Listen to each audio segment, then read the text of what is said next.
Shalom, sweetest friends, as the Yom Kippur day has come to a close. We have all been signed and sealed in the book of life. I wanted to share very quickly a Mimer that I came across this Shabbos, this Yom Kippur. That's called Zeh Hayom Techilat Ma'asecha Zikaron LeYom Rishon.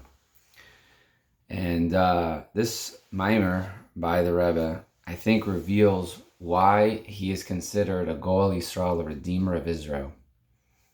What I'm about to share with you is so beautiful.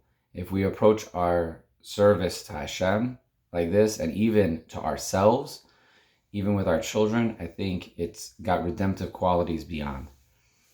And this is just a small point in the Mimer. It's just a point that I thought was so incredible to bring out. So one of the things that's quoted is Hilchos Rambam Kelim on 5.1. And also Kelim, if you look in the Mishnah, so it says on 26:7-8. So it brings an example of a hide, or a vessel, the raw materials of that vessel. If you have a vessel that comes in contact with tuma, some form of impurity, then that's tameh. Same thing, if you have like a garment, then that garment is going to be tameh. But if it's the raw material, the metal itself, so the metal hasn't been fashioned into anything yet. So you wouldn't say like all of a sudden, because the metal touched something that was impure, so all of a sudden because the vessel that was created from it is now impure too. And the same thing goes with like a hide. When you slaughter a cow, you're taking the hide. You have to do a lot of things to it. You can tan it, and you can cut it to the right size. It can basically be, for all intents and purposes, a cloth or a blanket before it's a garment. And the intention of the owner is incredibly important. So let's say the owner wanted this to be a blanket and it came in contact with something that was impure, so then it's considered impure. But if it hasn't been ready yet, or it needed more tanning, or whatever it was, then it hasn't reached its final state. And HaKadosh Baruch Hu, he made the world in a way where it's needing refinement. It's constantly needing more.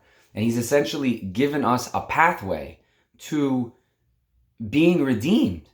Because all we have to do is look at ourselves and see that we need a little bit more. Or we look into the world and we say the world isn't at its state of perfection. It's not its final vessel yet. And we aren't our final vessel yet. So although, yes, there may be some sins, you may have come in contact with something that's impure, you're not fashioned yet. You're not done. And that's essentially what you're doing. You're coming and, maybe use this for Hoshana Rabbah, whatever you want. But look upon those who are around you. Look upon yourself. See that you're not a finished product. And when you don't look at yourself as a finished product, that's what it says here in the halacha, that if it's the owner that doesn't see that this object is the finished product, then it still has the ability to be fashioned into a kosher utensil, a kosher garment and such. For all my friends that are in textiles and things, you might even see that there's a garment, a piece of material, but it's got something on the corner. Well, if it was supposed to be a blanket, you wouldn't choose that blanket worth of anything. But if it's got a blemish that's on the corner, okay, you're going to cut it and you're going to fashion it into anything. Even if that blemish is in the middle of the garment or in the middle of the cloth. So it's not even called like cutting it out. You're not cutting out the blemish in order to make a shirt. That's just part of making the shirt. So any imperfections that you have, any imperfections that you see in the world, they're not something that holds us back. They're just on the way to being a perfect garment, a perfect vessel, a perfect utensil.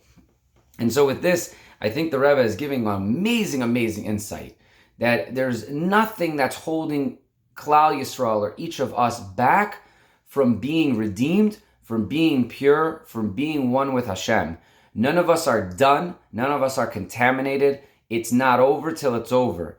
And so I'm telling you as strong as I can that we are lucky enough to have a Redeemer of Israel by our side, and we're fortunate in order to know that we are a work in progress and that we're striving to become better, and that it's through that striving and that effort that actually allows us to maintain our purity.